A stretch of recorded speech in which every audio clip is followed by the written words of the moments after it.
नमस्कार मित्रों। आज सीधू ने सच में हमारे साथ दिल्ली से टाइगर अशोक वानखड़े जुड़े हैं। अशोक जी, आपका सीधू ने सच में स्वागत है।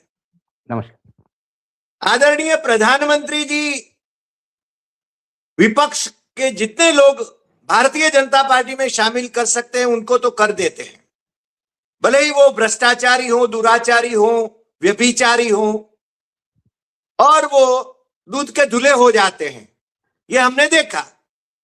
अब मेरे ख्याल से उन्होंने मेरठ में जो भाषण किया उसमें विपक्ष के कुछ पार्टियों के नेताओं को उन्होंने सराहा, और हो सकता है उनकी कोशिश तो ये होगी कि विपक्ष को तितर बितर करें, ताकि आजकल उनकी स्थिति नाजुक है। वॉशिंगटन से जो आदेश आते हैं उसका पालन करना पड़ता है। कैसी स्थिति में है आप ज्यादा अवगत हैं उससे, क्योंकि अभी थोड़े वक्त पहले ही आपने अमेरिका से बातें करी है। तो हम तो चाहेंगे कि क्या आपको एक सीधा सवाल पूछें कि क्या मोदी जी विपक्ष की एकता जो है उसको तितर बितर करने में सफल होंगे?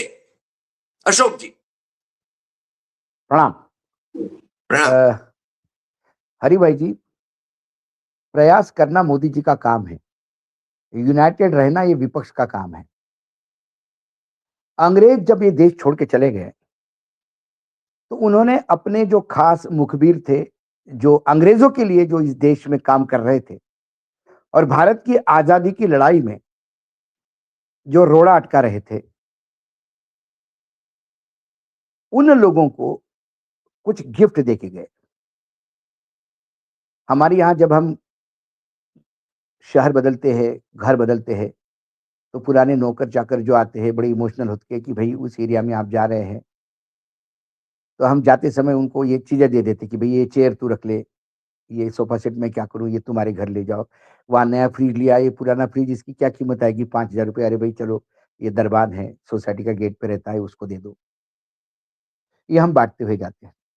तो जब अंग्रेज इस देश से चले गए तो उन्होंने अपने खास मुखबिर जो उनके सेवक थे उनको कुछ चीजें बांटी। उसमें एक मंत्र संघ के पल्ले पड़ गया, वो था तोड़ो फोड़ो राज करो, डिवाइड एंड रूल। तो फिर वो अंग्रेजों ने दिया हुआ गिफ्ट संघ ने बड़े दिल से संजोगा, और फिर वो जनसंघ को देते हुए वो जनसंघ से भाजपा में आया। तो ये हमेशा जहां जहां इनकी सरकारें बनी है, तोड़ो फोड़ो, इसको तोड़ो, उसको फोड़ो, इस परिवार को तोड़, इस परिवार को तोड़, और फिर अपना कुनबा जोड़। ये विचारधारा की सरकारें थोड़ी है। जो कल तक मोदी जी को गाली दे रहे थे, भाजपा को और संघ के खून पी रहे थे, वो आज उनके गोद में बैठ के काम कर रहे हैं। तो इसमें कई चीजें हैं, मजबूरी है, कई जगह डर है, कई जगह भ्रम है, कई जगह लालच है, कई जगह स्वार्थ है। ये जो शब्द मैंने लिए, डर, भ्रम, लालच, स्वार्थ, ये जहरीले शब्द है जिसका कॉकटेल भाजपा के पास है। वाह, बहुत अच्छे। तो मुझे जो भी भाई, आपने कहा कि कई लोग भाजपा में आते हैं, कौन आते हैं? जो कल तक गाली दे रहे थे, एक रात में कैसा आपका विचार चेंज हो जाता है? एक ईडी की रेड हो जाती है और आप मोदी में आपको विकास पुरुष दिखने लगता है, क्योंकि डर है आपको। कुछ लोग लगातार सत्ता में रहे, उनको लगता है बगैर सत्ता के कैसे रहेंगे। तो सत्ता है वहां वो है, तो वो लोग हैं स्वार्थी। उनकी कोई विचारधारा नहीं, उनको कोई ये जनसेवा वगैरह कुछ नहीं है, ये स्वार्थ है। सत्ता में रहना है, अपना परिवार बढ़ाना है, अपनी तिजोरी भरना है। और आज के डेट में जो वर्तमान 2014 के बाद भाजपा में जाने वाले लोगों की यदि मैं लिस्ट देखूं और उसका आकलन करूं, विश्लेषण करूं, मैं छोड़ो एआई से भी करवाऊं, अभी बड़ी एआई समिट करवाई ना इन्होंने, एआई से भी करवाऊं, तो भी वही कहेगा कि यदि आप व्याभिचारी है, आप भ्रष्टाचारी है, आप दुराचारी है, आपने देश को लूट के बहुत ज्यादा संपत्ति कमाई है, तो ही आप बीजेपी में जाने के लिए काबिल हो। क्वालिफिकेशन है बीजेपी में जाने का।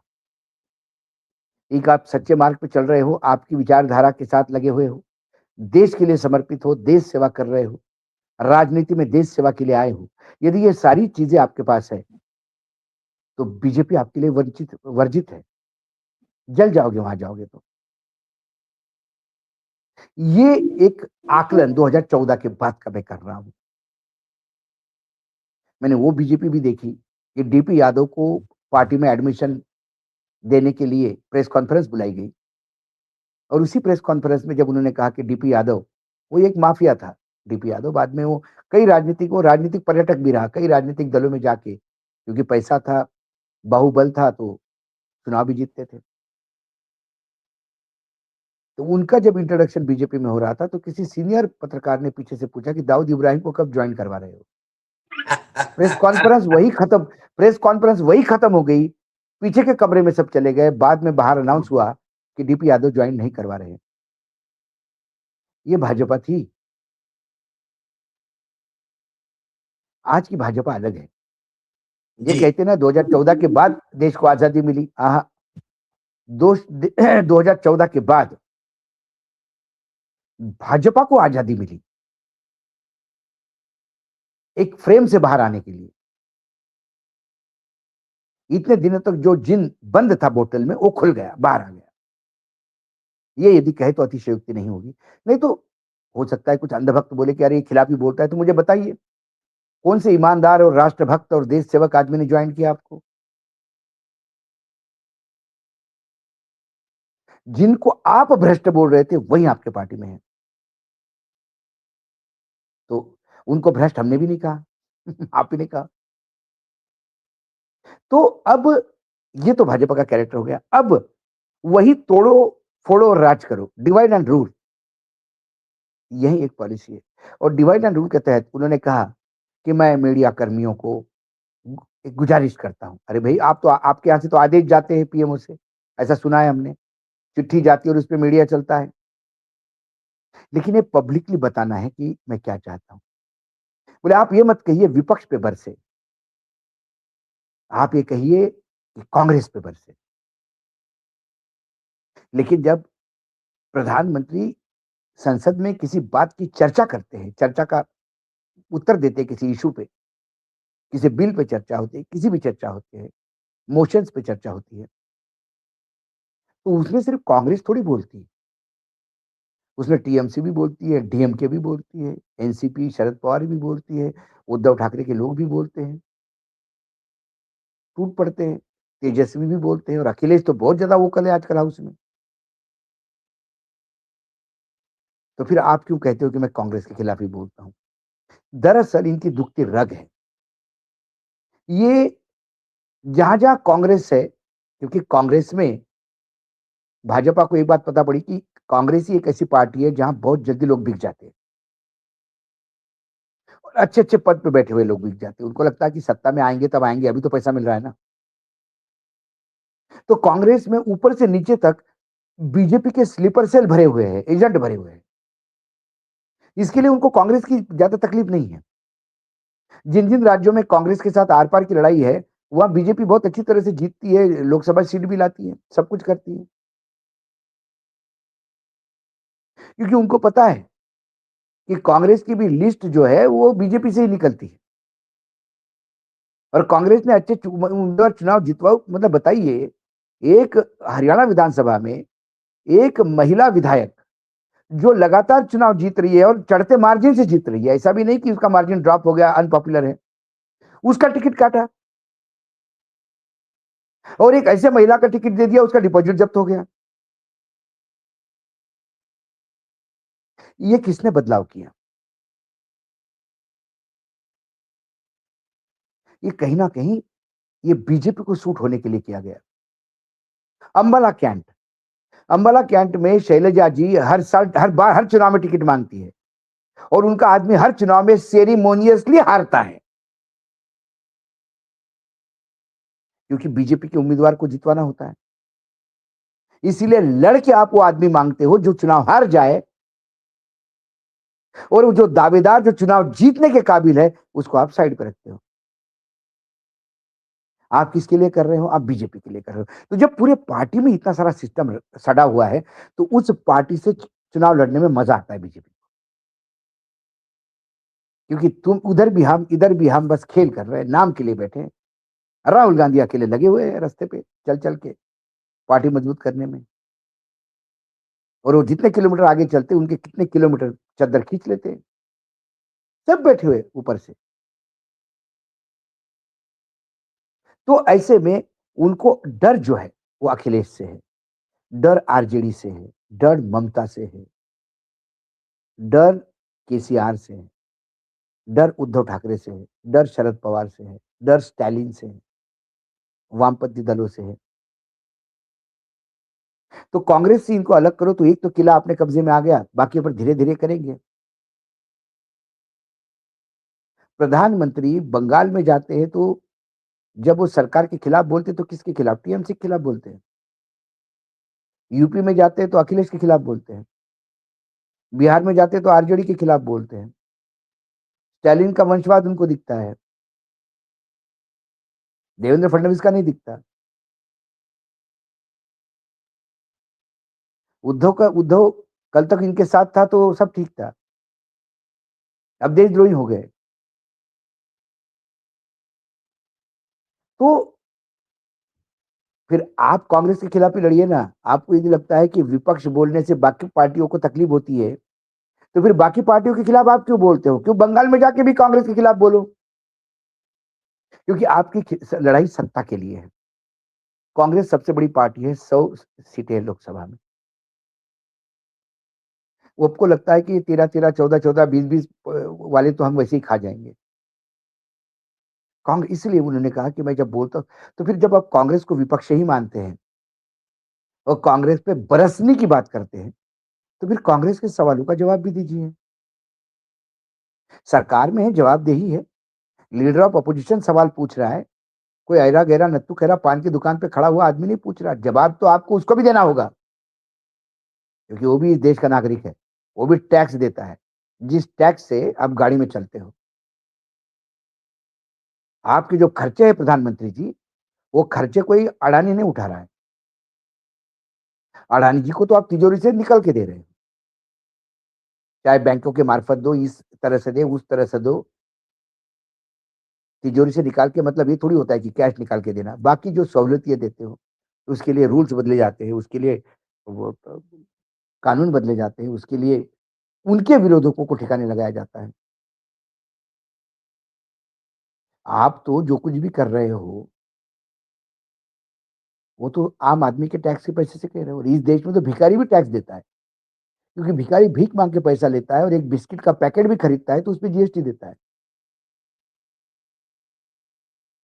भिखारी बस में भी चलता है तो बस में जो पेट्रोल जल रहा है, डीजल जल रहा है, वो बस वाला इन्हीं पैसेंजर से वसूल रहा है, और उसपे भी टैक्स आप ले रहे हैं।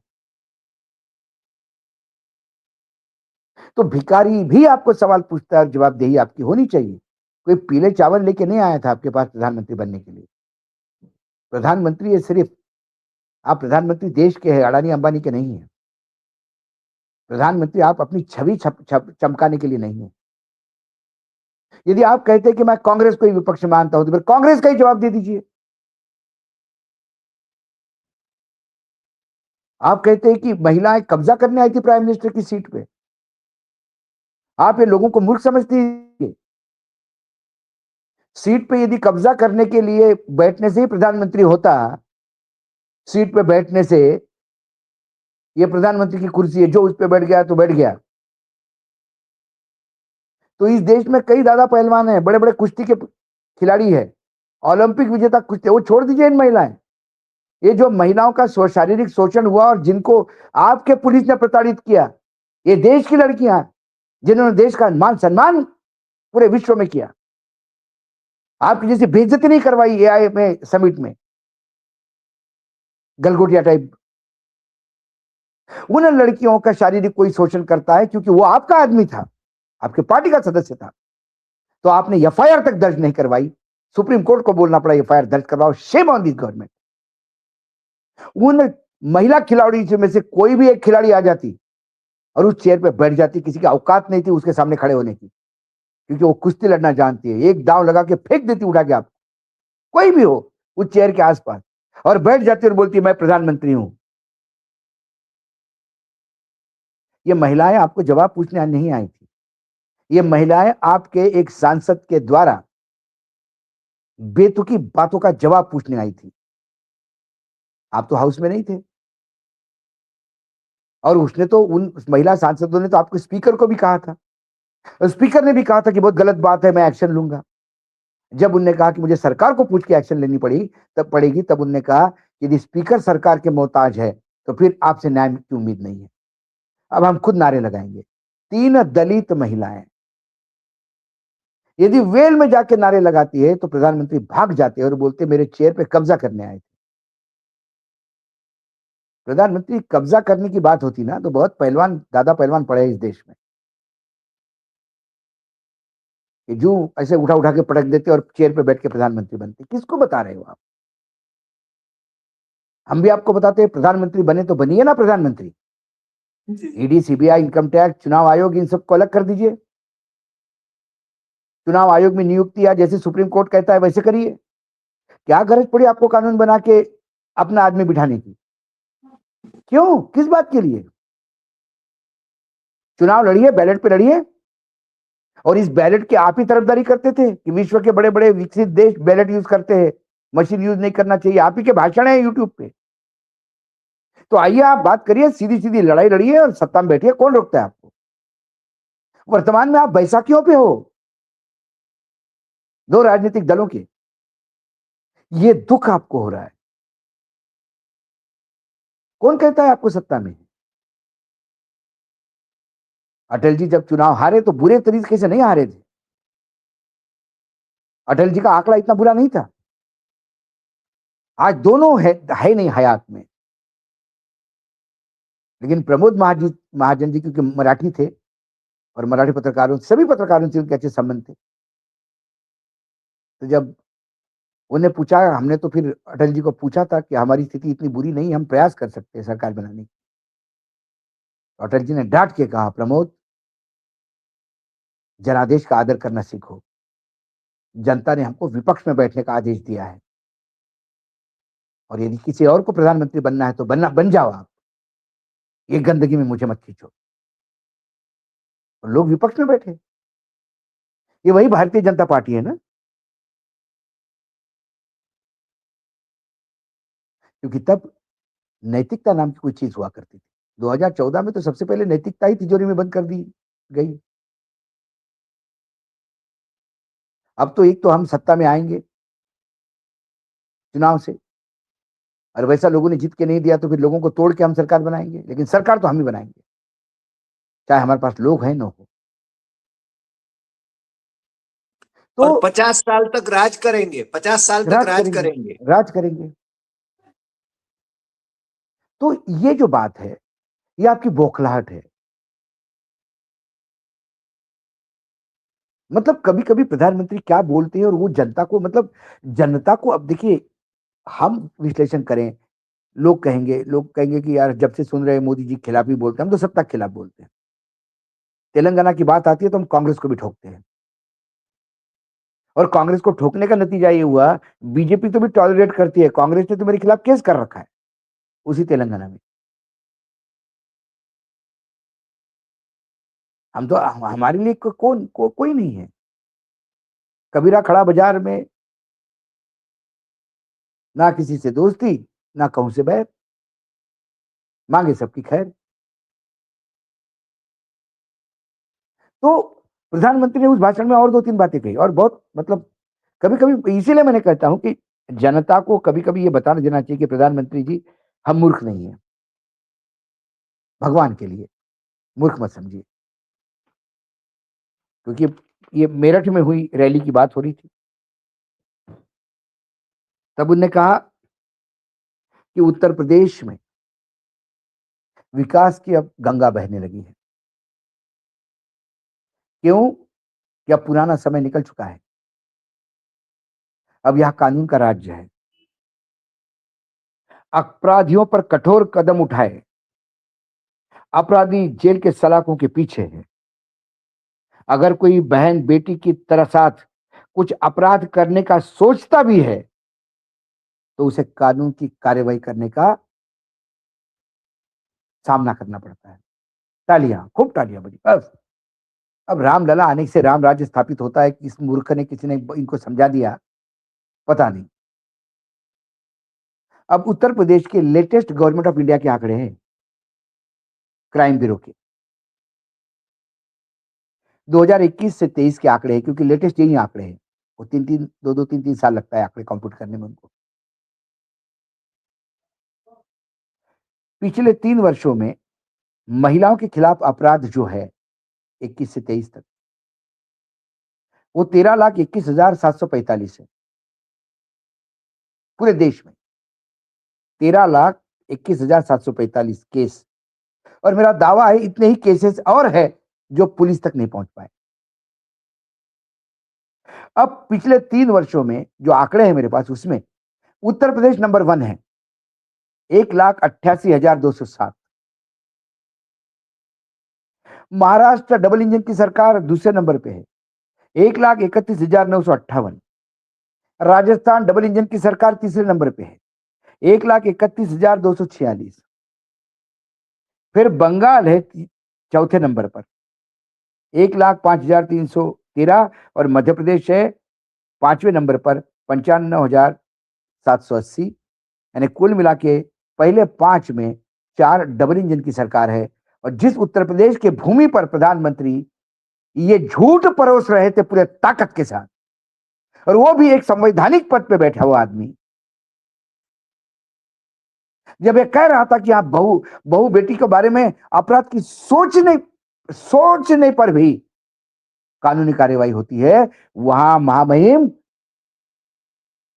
25%। उसके बाद बच्चों पे आ जाओ, पॉक्सो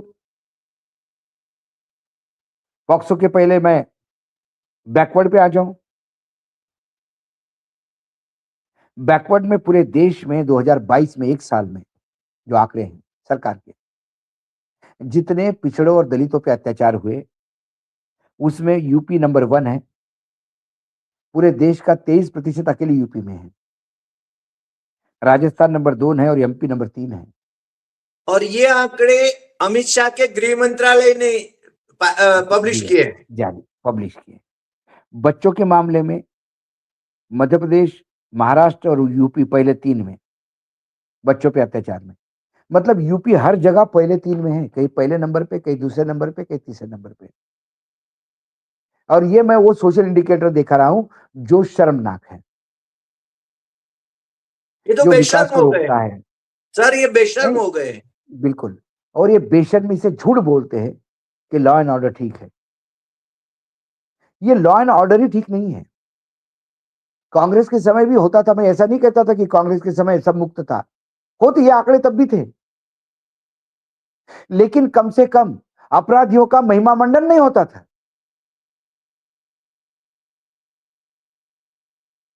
इसी बीएचयू में एक लड़की के साथ बलात्कार होता है, अपराधी चिन्हित होते हैं लेकिन पुलिस बैठी रहती है,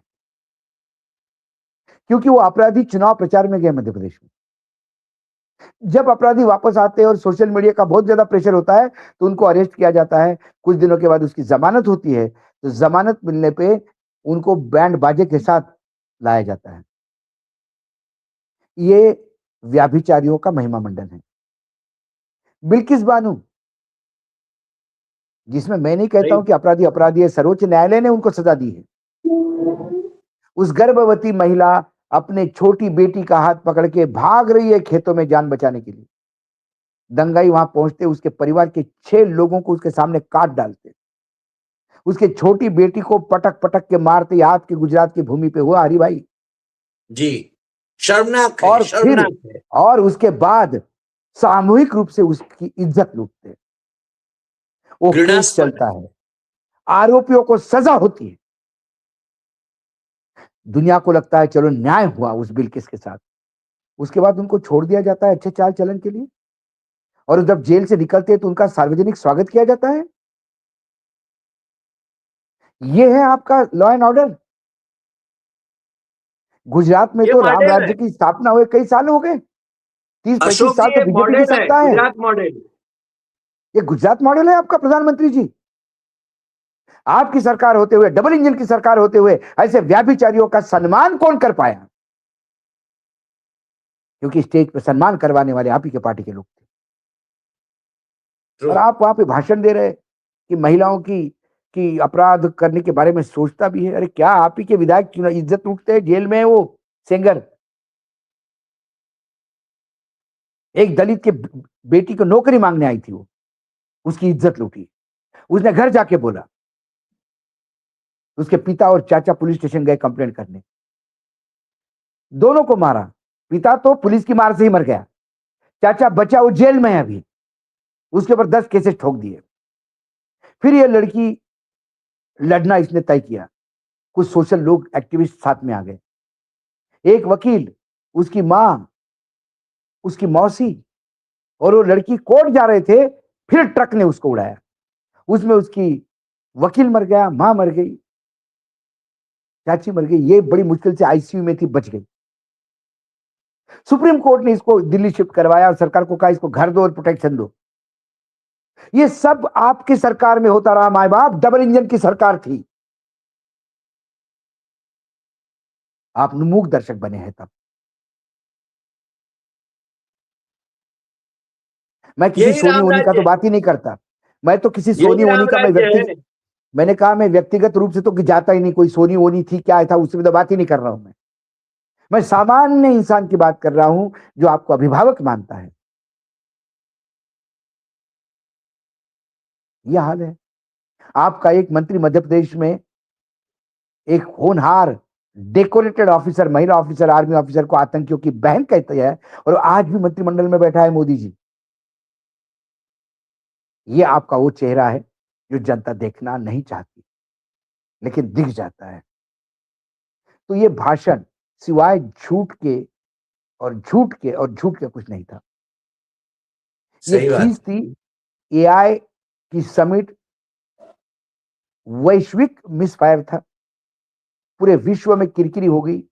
सारे अंतरराष्ट्रीय गलगोटिया। अखबारों ने इसको नहीं, सारे अंतरराष्ट्रीय अखबारों ने इसको मिसफायर बताया, बहुत ही घटिया आयोजन बताया। गलगोटिया ने जो तमाशा किया, वो भी गलगोटिया भी इन्हीं का प्रोडक्ट है। और जो महिला झूठ बोल रही थी, पहले बोल रही थी हमारा प्रोडक्ट है, बाद में बोलती मैंने तो ऐसा कहा नहीं, माई 6 कैन बी योर 9 और योर 9 कैन बी माई 6। वाह। और एक कम्युनिकेशन की, मुझे लगता है कि ये जितने भी गोदी मीडिया है उनमें से देखना पड़ेगा इनमें से गलगोटिया कितने हैं। क्योंकि ये मैडम यदि कम्युनिकेशन सिखा रही है, पत्रकारिता सिखा रही है, तो सत्यानाश हो गया पत्रकारिता का। वो सही बात। गलगोटिया का क्या रिकॉर्ड है, क्राइम रिकॉर्ड है, फ्रॉड के केस में जेल गए हुए हैं ये लोग। एजुकेशन जैसे पवित्र डिपार्टमेंट में ये है, और उसको महिमा मंडित और पैट्रोनाइज प्रधानमंत्री करते हैं, उसको अवार्ड देते हैं, सारे बीजेपी के नेता उसको वो करते हैं। लाखों रुपए का आज बच्चों के भविष्य पे क्वेश्चन मार्क। अंतरराष्ट्रीय बेइज्जती हो गई। जिस आयोजन के मिसफायर पे प्रधानमंत्री के लाडले मंत्री अश्विनी वैष्णव ने माफी मांगी होगी, प्रधानमंत्री उसको सक्सेसफुल बताता है। मैं क्या कहूँ अब इसको। आपका खाने का जो वेंडर है शादी में, वो हाथ जोड़ के बोल रहा है बारातियों को कि बहुत नमक डल गया आज दाल में और सब्जी में, मैं माफी चाहता हूं भाई साहब, माफी चाहता हूं, मुझे माफ कर दो। और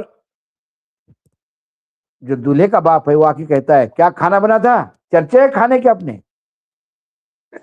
पूरे विश्व में बोल रहे हैं ऐसा खाना कहीं नहीं खाया। बताओ, हंसेंगे कि रोएंगे समझ में नहीं आता। प्रधानमंत्री, इस देश की जनता, मैं बार बार कहता हूं, इस देश की जनता इमोशनल है, अध अधमरी है, भुखमरी से परेशान है, बेरोजगारी से, असंख्य प्रश्नों में जटली हुई है, लेकिन मूर्ख नहीं है। मूर्ख नहीं है, इसीलिए जनता आपको मूर्ख 240 नहीं पे है। लाए। मूर्ख नहीं है, इसीलिए आप जनता पे लाए। और आप जनता को झूठ परोसना बंद कर दीजिए, जो सच्चाई बता दीजिए, क्योंकि आपको चुनाव तो जनता के मतों से कोई मतलब नहीं है। ज्ञानादेश से तो आप वैसे भी सत्ता में आते रहेंगे, तो कम से कम जनता को झूठ मत बोलिए। यही मैं गुजारिश कर सकता हूँ आज हरि भाई के कार्यक्रम से। वो भाषण में मुझे आज एक-एक पैराग्राफ में समझ आज में आ रहा था कि हँसूँ या रोऊँ या क्या बोलूँ? लेकिन नहीं एक हमारे मराठी में एक कहावत है, जी कावळ्याच्या शापानी गुरे मरत नसतात. मतलब जो म्हणजे कौवा है उस क्या है मरे हुए जानवरों का मांस खाने के लिए कौवा श्राप देता है जानवर को, जा तू मर जा, तू मरेगा तो मुझे खाने को मिलेगा। तो वो कौवे के श्राप से कभी जानवर मरते नहीं, तो इसीलिए बस फिर से मैं कावळ्याच्या शापानी गुरे मरत नसतात. कौवे के श्राप से जानवर नहीं मरा करते. मगर तो हमारा विपक्ष धर्म जो है तो विपक्ष अशोक जी विपक्ष साथ अशोक रहेगा जी कि नहीं रहेगा इसकी चिंता मत करिए। जिस दिन आप ईडी, सीबीआई, इनकम टैक्स को आपसे अलग कर देंगे, आप एनडीए देखिए कितना रहता है।